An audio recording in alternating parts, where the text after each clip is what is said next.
القصة هي قصة الملفيات السياسية.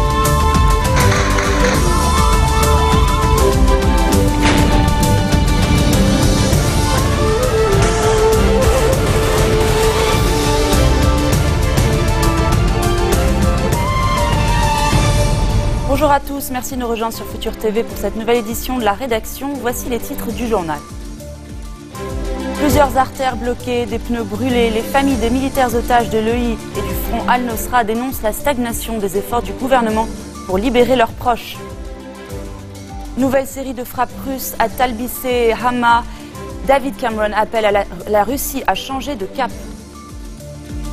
Regain de tension à Jérusalem et en Cisjordanie après la mort de 2 Israéliens poignardés à coups de couteau. Le gouvernement palestinien dénonce l'escalade d'Israël. Elles avaient menacé hier d'avoir recours à l'escalade. Ce matin, les familles des militaires otages ont bloqué plusieurs artères à Beyrouth, dans la rue des Banques au centre-ville et sur l'ancienne route de l'aéroport. Des pneus brûlés ont fermé la route aux automobilistes. Les familles protestent contre la stagnation du dossier, alors que 25 soldats et policiers sont depuis un an aux mains du groupe État islamique et du front Al-Nosra. Leurs proches réclament que le gouvernement fasse de cette question une priorité. La Russie et ses alliés doivent réussir ou la région sera détruite. Une déclaration du président syrien à la télévision iranienne.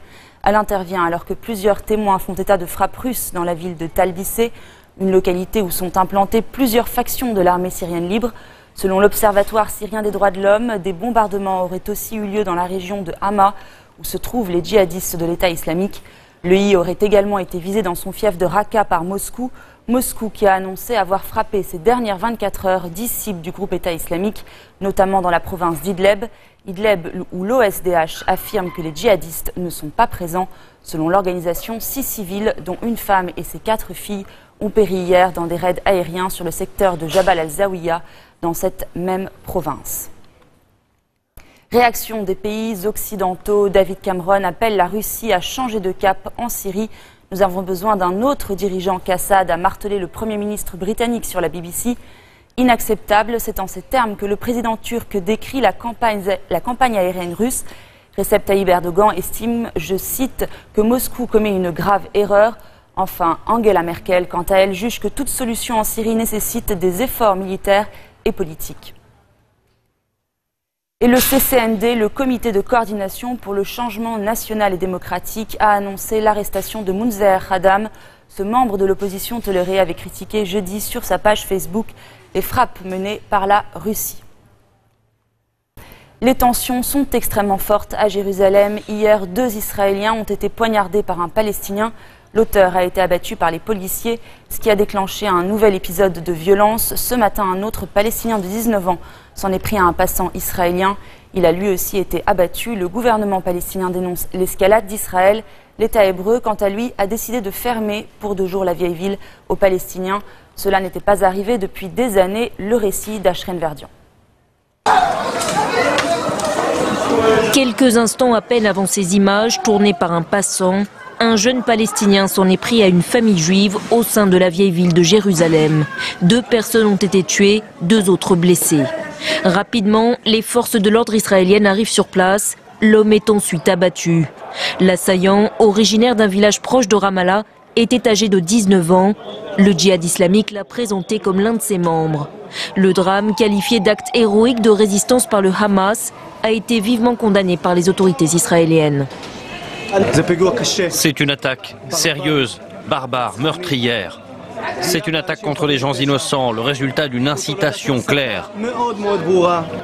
Le drame survient aussi 2 jours après le meurtre d'un couple de colons juifs dans le nord de la Cisjordanie. Plusieurs suspects ont depuis été arrêtés à Naplouse après un raid de la police israélienne. Les tensions restent très vives dans la région. Ce samedi, des colons s'en sont pris à des Palestiniens près du village de Bourine. Des échauffourées ont eu lieu. L'armée a tenté de les calmer par des tirs de grenades lacrymogènes. Des pans entiers de collines se sont enflammés. Retour au Liban où Tamam Salam attend que débute le ramassage des ordures pour tenir le prochain Conseil des ministres, affirme aujourd'hui Walid Jumblat, ramassage qui, d'après le chef du PSP, pourrait commencer ce mercredi. Selon Jumblat, Salam ne convoquera pas non plus le gouvernement avant que ne commence la prochaine séance du dialogue, prévue les 6, 7 et 8 octobre. Une réunion qu'a menacé de boycotter Michel Aoun, le chef du CPL. en raison de fortes divergences sur le dossier des nominations sécuritaires. Le chef du CPL souhaite en effet donner au général Chamel Roukoz la possibilité d'accéder un jour à la tête de l'armée et un compromis permettant de reporter le départ à la retraite de l'officier aurait finalement obtenu le feu vert du courant du futur, affirme de son côté Rachid Derbas. Le parti s'opposait jusqu'ici farouchement à toute modification des règles de nomination. Par ailleurs, le ministre des Affaires sociales précise que Tamam Salam mène des contacts intensifs avec le chef du Parlement Nabi Berri pour faire tomber les obstacles qui empêchent le consensus au sein du gouvernement. Et si la politique se trouve dans l'impasse, l'art, lui, avance. Montrer, peindre, photographier, écrire ou encore réaliser des céramiques. 25 artistes au total exposent depuis 4 jours leurs œuvres à la crypte de l'église Saint-Joseph à Beyrouth. Il vous reste encore quelques heures pour vous rendre à cette exposition qui se terminera ce soir par un concert. Baptisé Beyrouth International Art Show, cet événement entend montrer le meilleur du Liban, comme nous l'explique sa curatrice Roula Shrem. Nous voulons montrer le visage culturel du Liban au monde et aux Libanais. Nous ne sommes pas juste une poubelle et des problèmes. Non, les gens aiment la culture, les peintres, les artistes. Nous faisons venir des artistes de l'étranger et nous organisons des expositions pour présenter les artistes libanais à l'international. Je trouve cela beau, en particulier le cadre. Récemment au Liban, il y a eu beaucoup d'expositions d'art et cela fait partie de ce nouveau mouvement qui est vraiment fort. Et je pense que c'est extraordinaire de voir des gens ici, heureux, partageant des idées, venant du monde entier, exposant différents types de toiles, de l'impressionnisme à d'autres styles. Et oui, je pense que c'est beau. Je suis ravi d'être ici au Liban pour présenter mes tableaux, mes œuvres, avant de faire quelques voyages aux États-Unis et de retourner en France. J'ai rencontré Roula Shrem qui m'a invité à venir au Liban avec une grande joie. Je suis amoureux de Beyrouth, un mélange de culture qui est formidable et les gens sont super chaleureux, je suis ravi. Dans un instant, nous ferons le point en Afghanistan où Barack Obama présente ses condoléances pour le bombardement d'un hôpital géré par MSF à Kunduz.